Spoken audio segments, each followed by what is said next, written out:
But in my own life, I have to say, I genuinely believed I was being a good parent. And I loved my kids with a passion, and I wanted to do everything known to man to help them out. But what I was actually doing, in all of my doing for them, I was overdoing it, which meant that I was making them more dependent and reliant on me, and in so doing they would never be as free as I wanted them to be. I wanted them to be free. I wanted them to explore and go into their own lives. But so long as I was doing too much and giving too much and always there for them, they were never going to learn how to live their own free lives. And one day something happened that I reached rock bottom. They were in their teenage years, and I knew that something had to give.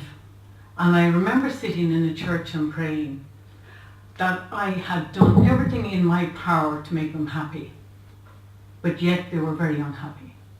And I was then willing to change. But by Paddy McMahon, he wrote books called The Grand Design, and Paddy handed me Awareness. And he said, you read that. And the other book he gave me was Eileen Caddy's book, The Dawn of Change. And he said, you'll get something out of that. And when I read Awareness, what Tony DeMello said at the time was that, you cannot change another human being. Something has to happen inside them. If you're reacting strongly to something, there's something wrong with you, not the other person. Because another person would not be affected in the same way as you're being affected. And you cannot make another person love you either. And change is an inside job. Only you can change you. You are not responsible for the change of another person, though other people will change perhaps with you. I did work in a primary school in Valloor for a year, and I was almost in the home for the bewildered after it. I hated it, not the children, I adored being with the kids, but the system had me absolutely in a straitjacket. So I left it and ran my own preschool with Marie. And we really had an amazing years. I did it for 14, Marie was with me for 9, and we had an amazing time with the kids. I had no intentions of going back into the straitjacket, but because I'd separated and reality hit home, you have to put bread on the table. So I went back into teaching into Archbishop McQuaid in Loughlinstown. But anyway, I remember PJ Barry at the time, the principal, saying to me, don't smile at them till Christmas. And Anne-Marie, PJ. But anyway, he said, don't smile at them till Christmas. And God help me in my innocence, I thought that being very kind and nice and sweet and everything, and they were going to come round to my way of thinking. Well, they devoured me, that's all I can truthfully say.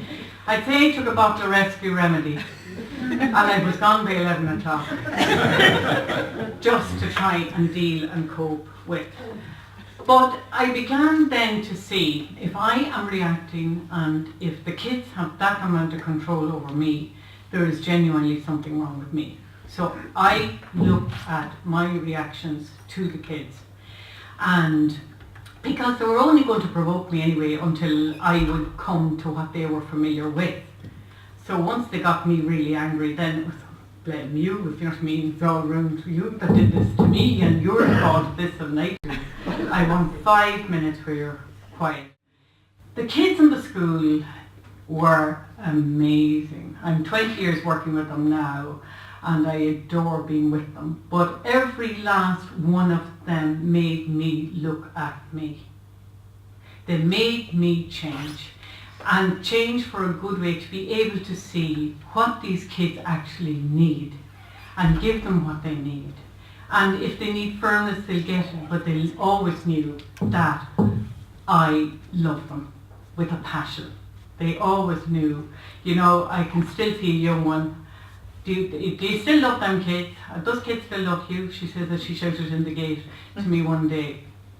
But I'm going to speak about you, Dylan, because you, we were in third class, right? And needless to say, they were giving out and shouting and giving out and throwing things and rubbers and yokes and things. But anyway, one particular day, I said to the kids, you know, they've made things with clay, and to them they were beautiful. And I said, look, God is not here with a wooden spoon ready to get the little legs off you just because you make a mistake. And you see those little clay things there? Now you created them, how do you feel about them? And they were all delighted with their little clay things. I said, well, look, at God created you. And do you think he's going to be waiting with a wooden spoon to cut the legs off you? No. So if God created you, what does that make you? And you're only 9.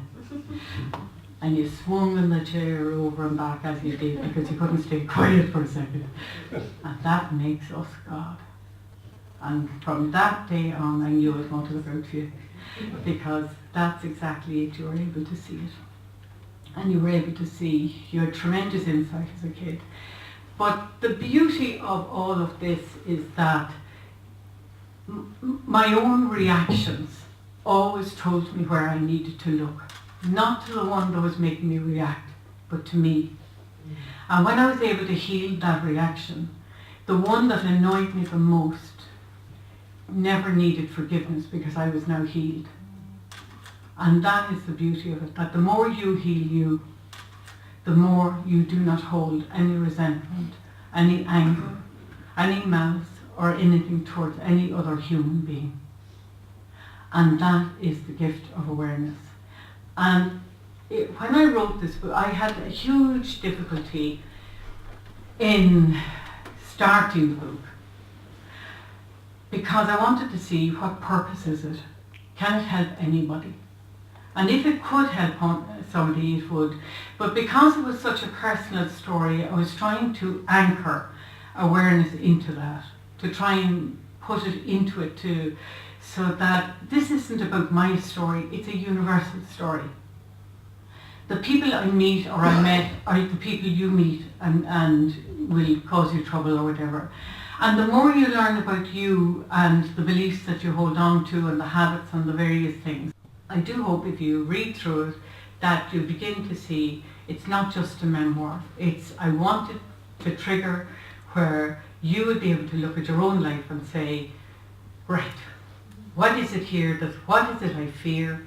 I was terrified of flying, but letting go of fear meant I could fly. Like, I was terrified of authority, so now it doesn't bother me. So, I was very dependent on people for their approval.